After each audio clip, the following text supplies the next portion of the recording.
Okay, hi everyone. So thank you very much for joining us today. Today we're going to chat about everything you need to know when you're getting started building a PermaWeb app.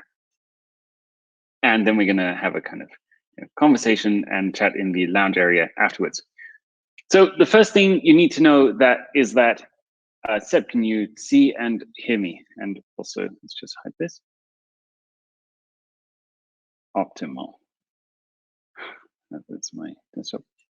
Great. Yeah. The first thing you need to know is that PermaWeb applications are just normal web applications.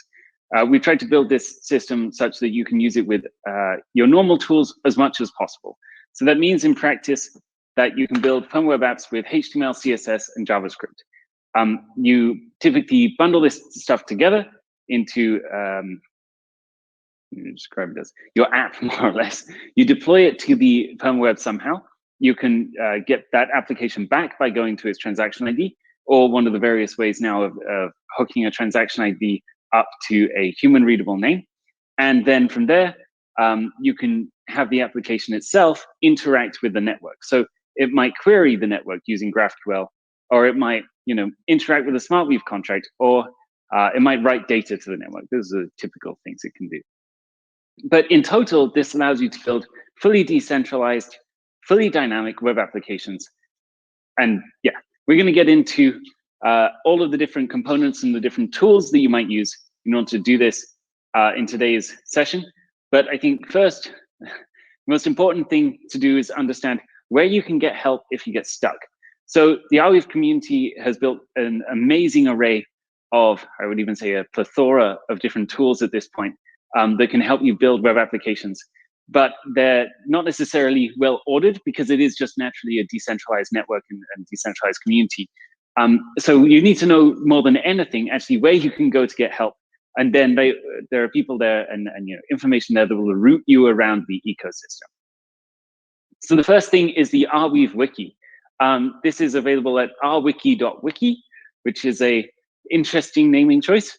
But yes, you can find it there, and it gives you all the information you need about how the ecosystem works, and then pointers to where you can find out more and use the tools. So here, for example, is the page on gateways, which are an important part of the Arweave ecosystem. You can learn more about them and then sort of see some examples in practice. And it links you from there to a more detailed guide, for example, about using GraphQL. So that's a really good hub. It's definitely a wiki, so much so they named it wiki twice, is the Wiki. Okay, the other key point of, would you say, community conversation is on the Arweave Dev Discord server.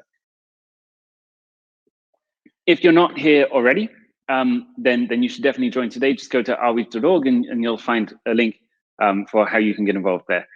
There are people around all across the globe at pretty much all hours of the day that are happy to answer any questions you have about building stuff on top of Arweave. If you have a question about is this architecture possible? The answer is almost certainly yes. And if you can't find the information about how to do it on the wiki, then yes, this is a great place to find people that will know. A lot of the information about the ecosystem is still kind of stored in individual community members' heads.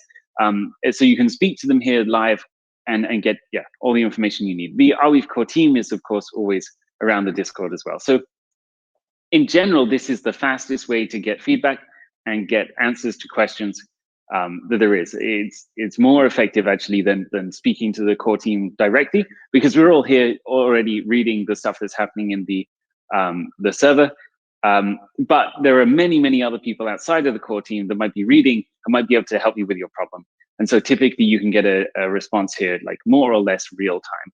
Whereas if you wait for a core team member, we have to triage and we have to answer lots and lots of different people. And it might just be a little bit slower. So Arweave Discord server if you're not sure or you need help with something. Okay, so let's say you're building your tool now and just the normal way you would when you're building a web application. Great, you have something you want to test or you want to deploy. Well, how do you do it? This is where the Arweave tooling comes in. The first way to do it, super simple, is called ARKB, ARKB. And this is just a way that you can install it using npm on your on your machine. And then from the command line, you can just deploy files. And you say basically arcb deploy, and then you give it either a set of files or one file. And it'll just go and it'll put it on the Arweave network for you using your key file. I should mention that if you need tokens in order to upload data in the first place, you can get them easily by going to arweave.org, and there's just a button, I think, that says get tokens, if I'm not mistaken. And that will take you down a pipeline where you verify your address on Twitter so we know you're a human. And then we send you some free tokens. So that's a good way to get started. If you need more tokens, go to Binance or some other exchange in order to buy them. So you've got your tokens, you've got your key file, you've installed arcb. You can just say, okay, arcb deploy, and all the files you want to put on the PermaWeb. Now you'll get back a transaction ID. And then you can take this transaction ID and go to any gateway and say, hey, for example, arweave.net, please give me the data at this address, and it will load your application in your web browser. And now you can deploy, or rather, you can give that address to anyone you like, or you can go a little bit deeper and you can use Argo to deploy your application and link it to DNS easily. So now you can say, well, great, the thing is stored on top of Arweave. Why don't we make it so that instead of having to see some kind of confusing transaction ID, you just see, myapp.com. Well, Argo is the easiest way to do that. You can set up GitHub hooks and the like so that you can do it automatically, or you can do it using their UI, which is super simple. This is a great choice if you want to, I guess, deploy a more serious application. And when you get to the point where real users are going to come along and use the thing for more than testing, makes sense to have a name in front of it. And realistically, as cool as like .eth domains and that kind of thing are, ultimately people need to actually be able to use stuff in practice. And there aren't many browsers, and support for .eth domains at this point is actually quite low. So probably best to give it a domain name, even if it does add a small point of centralization. But the cool thing is that even if their one root is essentially centralized, people will always be able to find the application in its truly decentralized form by using bit search or one of the PermaWeb search engines. All that said, Argo is, I think, also working with most of the Namebase and a whole bunch of the others, I think, unstoppable domains, to make it so that you can get these sort of decentralized naming systems pointing to your content as well. But they critically, for now, in the sort of like immediate term, they support DNS, which is ultimately, unfortunately, the best we've got, other than giving out TX IDs. Okay, cool. So you kind of know how to deploy things to the PermaWeb. That's great. You know how to build stuff. How do you test it locally without having to deploy it, right? Well, the first thing you might want to use is a thing called rlocal. So you can just install it, npx, rlocal. It's not so complicated. And it basically creates a local Arweave gateway-ish, gateway light. So it's not running the full gateway code. It's instead running a stripped down a version with a few of the features removed, but that's to keep it very, very small. So you can run it on your local machine without having to install lots of extra components. But that does mean that it's slightly inconsistent from the main Arweave network. And there might be things you have to tighten up when you get to deployment time. So you can test against rlocal very rapidly, locally. And then when it's time to actually deploy the thing properly, you deploy it once or a few times to test its functionality. And maybe there's one or two things you have to change, but it's pretty good. And remember, almost all of the tools you see here are community-led initiatives. So they're in various different states of like perfection, I would say. But that's what you sort of get in an open source decentralized community like this. Everyone is contributing to making the thing better, but nothing is perfect, I would say. And again, if you need help or you get stuck or you're not sure which tool is best for the job, then just jump in the Discord server and chat with us. Okay, but say you're like, no, Sam, mostly like the production environment is not acceptable. I need the production environment, but on my local machine. How do I do it? Well, the answer is TestWeave. npm install TestWeave-SDK. And you also need to make sure that you've got the Docker image. And this is where things get a little bit, this is heavier weight, I would say, than R local. So you can definitely do this, and lots of people do use it in order to develop locally. But this means you have to have the Docker image, which is basically actually 2 Docker images. One, which is a gateway, so an indexing system and a data serving system. And another is an Arweave node, which is going to spin up an entire Arweave network inside your machine. And you basically end up with a mini PermaWeb running on your laptop. So it's a lot heavier weight, but it is guaranteed to be the same experience as the mainnet because it's exactly the same code. So this is the sort of heavyweight version of R local if you really can't afford any sort of discrepancies. Okay, so libraries for building on top of the system.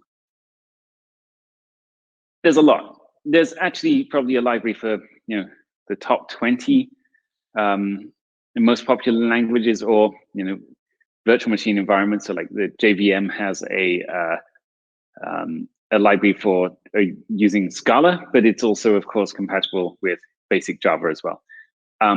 Yes, so you can pretty much get your hands on PermaWeb transactions and verifying, sending them, all the rest from almost any programming environment if the application you're building is not running, in the browser, which is sort of the basis for a PermaWeb app typically. But there are lots of desktop apps that might want to talk to Arweave as well. So the community has you covered on that side. Okay, this is basically how you build. Let's see. Basically, how you build decentralized web applications on top of Arweave. They're really simple in the sense that they're close to normal web application development, just with a few different deployment tools and a few different libraries and testing frameworks that you might not be used to.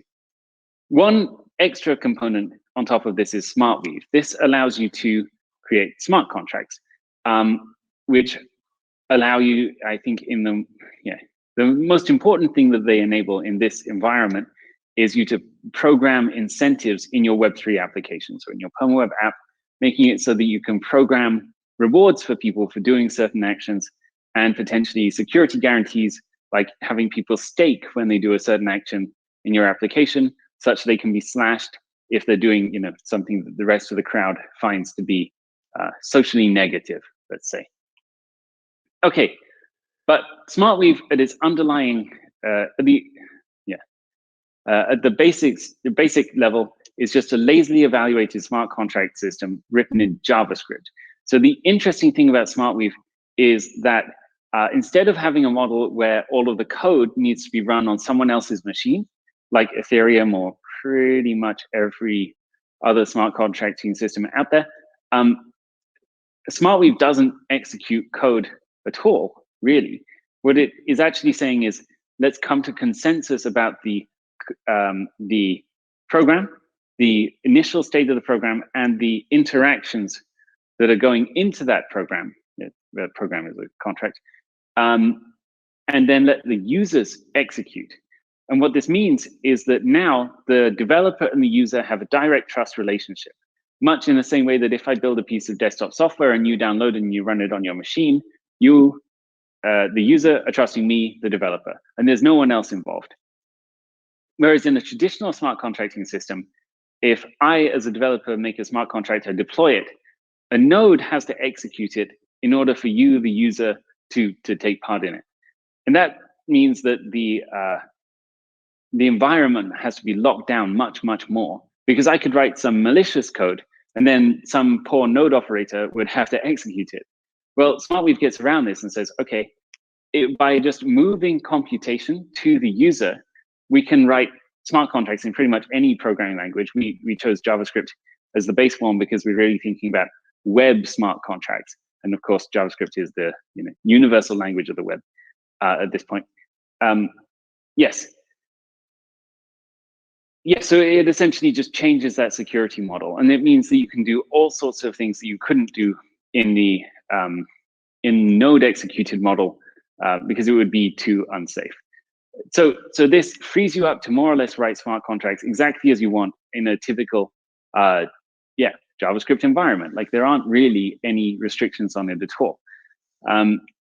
You can find out more about SmartWeave by just going to the repository. It's a very, very simple system. was actually only a few hundred lines when it was first written, because it's using the Arweave protocol for consensus about, I guess, consensus about the inputs to the to a contract, and pretty much nothing else. Everything else is executed locally using the JavaScript environment that it happens to find. So you can find out more information there, but it is very, very basic. If you read that, I think it's called the contract guide. Once you got to the end of it, you understand how the entire system works, and it gets easy to understand and reason about what it's able to do once you have that information in your head. So I would recommend that. There's also a SmartWeave testing system. You can, of course, use the other Arweave testing frameworks that I pointed out, but there's a specific SmartWeave testing one. I think there's actually 2 at this point. You can just find them by searching SmartWeave test. And they allow you to write things like unit tests and everything else you would want in order to build secure smart contracts on top of the system. There's also built-in support for SmartWeave contract state, would you say management, or viewing, basically, in ViewBlock. So if you change your state to have a certain set of, I guess, abide by some sort of standard for, token ownership should be represented in your token in this way, then ViewBlock, using a sort of sandbox environment, can show you, okay, the state of the contract is this. And so they have a whole bunch of tools that are pre-made that you can just hook into by setting certain values in your smart contract state in the right way. And you can kind of get into conversations with people about what those ones are in either the dev Discord. I think there might be something on the wiki about it too. There's also Kive, which is a really helpful tool for essentially truncating the smart contract state, so you don't have to recompute it every time. Because of course the question is, well, if the user has to do the compute, then what happens when there's 100,000 or 1 million interactions on the contract? Isn't it going to get slower? The answer is no. You need to use something like Kive, which allows you to cache the state up to a certain point. And so what Kive is doing basically is saying, you can make a pool, they call it, and a pool can have an uploader and a set of validators. And you put some Kive tokens into it, and if people want to, if people trust the contract, they'll start mining on it. And that really just means one of them is archiving the present state of the contract, and the others are validating it. And if it's written incorrectly to the chain, then the others will vote to slash the state of the uploader, and they will take over, and it continues in the way you'd expect. So this allows you to make it, essentially constant time access, regardless of the number of interactions, to your smart contracts data. And there's a sort of like a market, more or less, between, well, how many tokens are you willing to pay for your users to be able to use your system in an easy way? Relative to the amount of security you want, and potentially the amount of compute that happens in your contract. Because another interesting thing about SmartWeave is it doesn't have a concept of gas, because there's no compute happening locally on the nodes that are storing the data in this case. It's just happening on the client's machine. And so that means, plausibly, if you want to do something like, language model training or something that requires insane amounts of compute, you can actually do that. No one will stop you. And your users, if they consent that, yes, I understand this is going to be a high compute contract to calculate the state of, they will continue to take part, and the network won't get in your way at all. Which is really powerful, of course, when you contrast it to the typical systems like Ethereum, where actually the gas limit is quite small, and it's really costly to do even basic amounts of compute. So the trade-off is, of course, when you have a Kive pool or something similar, you end up in a position where you need to pay the validators and the uploader more for taking part in the contract. But it's a market, so there's like a trust and a computation time trade-off that has to be made. The more tokens you stake, the more of those things that the miners will allow you to do. Okay. Final point is about profit-sharing communities, which are typically administered through Community XYZ, which is essentially a DAO, if you're aware of Ethereum, a DAO management platform. So it's a PermaWeb app in itself, of course, and it allows you to interact with, build, see the state of, all the rest of it for profit-sharing communities, which are, essentially just a SmartWeave contract type. And of course, just in the same way as ViewBlock, they have a certain number of special parameters that they'll kind of check the state of your contract and see, whether you've set those parameters to something, and then they'll display like a user interface, which is friendly if you have. Well, Community XYZ does the same thing. So you can express votes and things like this that are useful not just in DAOs, it turns out, but actually in community compute systems and this type of stuff.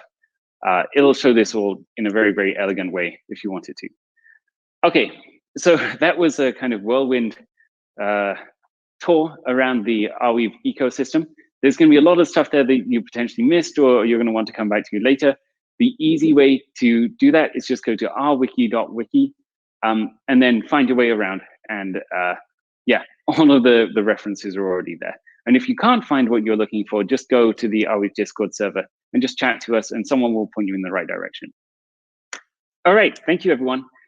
Let's go to the lounge area and we can discuss and see where everyone is on their apps that they're building. And I guess just get some feedback, chat, normal community stuff. All right, see you, everyone.